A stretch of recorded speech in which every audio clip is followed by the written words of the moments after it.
भाजपला फटकारलेला आहे। भाजपचा बुरखाच एक प्रकारे फाडण्यात आलाय असं उद्धव ठाकरे म्हणतात। मतचोरीच्या आरोपांवरून ठाकरेंनी हा निशाणा साधला। राहुल गांधींनी मतचोरी उघड करून भाजपचा बुरखा फाडला अशी टीका त्यांनी केली।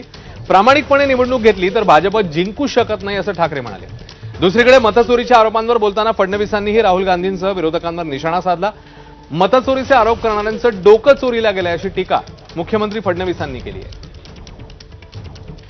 तुमच्या हातामध्ये जे निवडणुकीचं काम आहे, पहिली गोष्ट एक काम करा की मतचोरी होणार नाही याची दक्षता घ्या।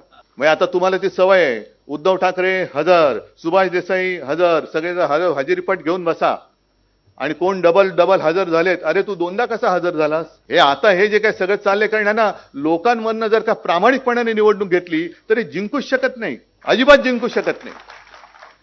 आणि महाराष्ट्र तर अजिबात जिंकू शकत नाही। जे जिंकले ते काय, त्यांनी मतचोरी कशी केली हे आता राहुल गांधींनी उघड केलेले आहे, यांचं बुरखाच फाडलेलं आहे।